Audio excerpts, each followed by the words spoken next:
올해도 이제 점으로 가는데 제가 부산에서 강연을 하게 된 게 2008년부터입니다. 2008년 초부터 했으니까 8, 9, 10, 11 이제 올해가 4년째가 되었습니다.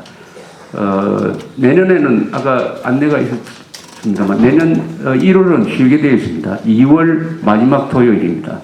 그거 조금 기억해 주시기 바랍니다. 그래서 매년 이 해가 넘어갈 때마다 다음 해를 전망을 할 때 이 항상 좀 걱정을 하는 전망을 하는 경우가 많습니다. 그런데 되돌아보면은 한국에서는 항상 살면서 과거를 돌아볼 때, 지나간 1년을 돌아볼 때 어느 신문이나 꼭 쓰는 말이 하나 있어요. 지난 1년은 뭐라고 그럽니까? 다사다난했다 그러죠. 다사다난했다. 일도 많고 어려운 일도 많았다 이런 뜻이죠. 그 말이 아마 빠졌을 때가 없을 거예요. 그 다음 해를 전망을 할 때도 항상 등장하는 단어가 있습니다. 뭔지 아십니까? 총체적 난국이다. 이렇게 나옵니다. 총체적 난국이고 지나간 해는 다사다난했다. 그런데 또 이상한 것은 다사다난하고 총체적 난국인데 지나놓고 보면은 나라는 발전했어요. 다사다난한 속에서 나라가 발전했습니다. 발전해도 이만저만 발전한 게 아니죠. 그러면은 이게 뭐냐? 바로 우리가 어린애들이 무럭무럭 자랄 때 보면은 항상 어린애들이 조용하게 자란 어린애들 봤습니까? 다 시끄럽게 넘어지고 엎어지고 울고 웃고 아프고 하면서 자랍니다. 하루에도 몇 분 넘어질지 모릅니다. 그래서 부모들이 가슴을 졸이지만은 결국 아이는 자라고 맙니다. 아이는 자라요.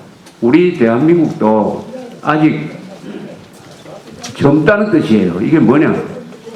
이렇게 다사다난하고 총체적 난국이고 맨날 위기 하면서도 결산을 해보면은 잘 자랐다는 겁니다. 잘 자랐고 아주 멋지게 자랐다는 거예요. 아름답게 자랐다는 것입니다.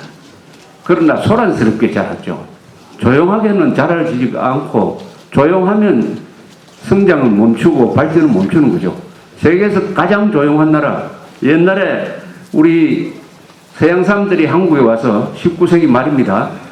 한국을 보고 표현한 말이 조용한 아침의 나라 이랬어요. 모닝캄이라는 말이 거기서 나왔어요. 모닝캄, 조용한 아침의 나라. 이것은 이 나라가 망해가는 나라라는 뜻입니다. 시끄러운 아침의 나라라니. 시끄러운 나라. 한국은 시끄러워요. 아침이 시끄럽습니다. 특히 부산 같으면은 저 자갈치 시장 뭐 저런 데 가면 아침부터 사람들이 모여가지고 웅성웅성하고 아침만 돼도 도로는 차량으로 메워지고 하는 이런 나라. 바로 대한민국은 젊은 나라라는 뜻입니다. 대한민국의 가장 큰 희망은 젊은 나라라는 거예요. 1948년에 나라를 만들었으니까 아직 나이가 내년이 되어도 64살 아주 젊은 나라입니다. 유럽은 뭐 1000년 이상 된다고 봐야죠. 일본은 그 나이의 기준은 어디서 따지느냐? 국민국가를 만든 기준으로 치면은 우리는 세계에서 가장 젊은 나라니까 앞으로도 걱정은 많이 되지만은 계속 잘 자랄 것이다. 이렇게 저는 낙관을 합니다. 그런 것을 뒷받침하는 통계는 뭐 많아요.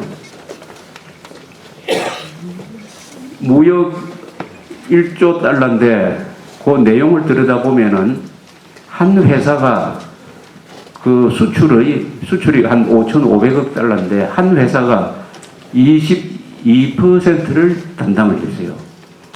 한 회사가 그 나라 전체 수출의 22%를 담당했습니다. 이 회사가 어디입니까?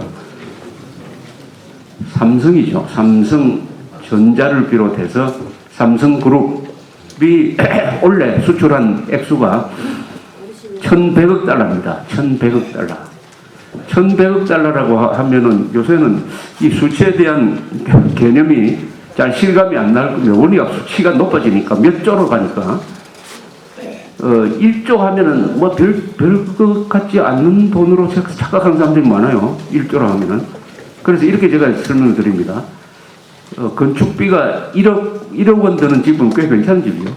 그 1억 원 되는 들어가는 집을 만 채를 지을 수 있는 돈이 1조입니다. 만 채면은 한 3만, 4만 사는 거 아닙니까? 신도시 하나를 지을 수 있는 돈이 1조 원입니다. 결코 1조 원이 적은 돈이 아니에요. 1,100억 달러를 수출한 삼성. 그러면은 우리가 과거를 돌아보면은 1977년, 제가 부산에서 기자 생활할 때예요. 1977년, 이 날짜도 안 잊어버립니다. 11월 30일 날, 우리 국제신문에 기사를 하나 썼어요. 그 기사 제목이 뭐냐? 100억 달러 수출. 100억 달러 수출의 염원을 달성했다. 했습니다. 100억 달러예요.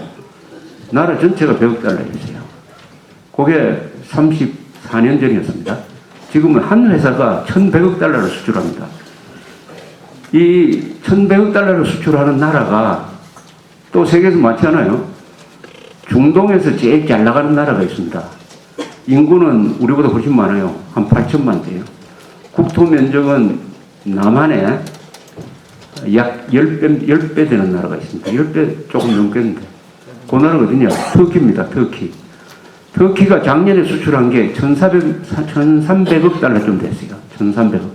그러니까 삼성그룹의 연간 수출액이 인구 8천만의 잘 나가는 터키의 수출액과 맞먹는다. 우리 수출액이 세계에서 몇 등이죠? 7등이죠. 7등. 무역액은 9등이고 7등인데 어느 나라가 바로 우리 뒤에 있는지 아십니까? 영국입니다. 영국. 인구 6천만에 산업혁명을 시작을 해가지고 말하자면은 이 무역 제1국가였죠. 무역 제1국가죠. 우리가 국민학교 때 이 사회교과서를 배우면은 영국 해가지고 세계 최고의 무역국가 이렇게 나왔습니다. 그때만 해도. 아마 그 교과서가 좀 오래된 교과서였는데 그 영국을 제치고 세계 7등 되는 무역 대국을 만들었습니다. 그뿐만 아니라 올해 이 노사분규가 87년 이후에 가장 적습니다. 노사분규. 요새 큰 회사에서 파업을 별로 안 해요. 가끔 신문에 나니까 파업을 많이 하는 것 같은 약간 잘못된 인상을 가지는데 원래 파업 건수하고 파업 일수가 1987년 민주화가 본격적으로 시작된 6.29 선언이 난 바로 그 해 이후에 가장 낮아요. 87년에 파업 건수보다는 10%도 안 됩니다. 그러니까 노사 문제가 민노총이 깽판을 치고 해서 엄청 어려운 것 같지만은 전체적으로 볼 때는 이 노사 문제가 상당히 정리되어 가고 있다. 이렇게 우리가 통계로서 확인할 수가 있습니다. 그러니까 노사 문제가 왜 그렇게 되느냐. 이제 노동자들이, 대기업의 노동자들이 알았어요. 자기들이 파업을 하고 불법 파업을 하고 하면은 자기들이 만드는 제품의 가치가 떨어져서 결국 손해가 자기들한테 온다 하는 것을 알게 되는데 한 30년 이상 걸렸다 이 말입니다. 한 30년쯤 걸렸다는 거죠. 30년. 그러니까 인간이라는 것은 체험을 하지 않고 알면 참 좋아요. 깨달으면은. 그러니까 실수를 하지 않는, 실수를 피해가는 나라가 제일 현명한 나라고 현명한 사람이죠. 그러나 그런 경우는 거의 없어요. 반드시 실수를 합니다. 해보고 깨달으면은 잘 된 겁니다. 근데 실수를 하고도 똑같은 실수를 되풀이하는 게 또 많아요. 인간이든 나라는 뻔히 다른 나라가 하는 실수를 보면서도 또 그 길로 가요. 지금 유럽에서 과잉복지를 하면은 그리스 꼴이 난다 하는 것을 세계 모든 사람들이 보고 있습니다. 근데 한국이 지금 그 길로 지금 접어들었어요. 그 길로 지금 상당 부분 가고 있습니다. 그런데 한국뿐만 아니라 다른 나라에도 그런 경우가 참 많다. 이 인간의 한계죠.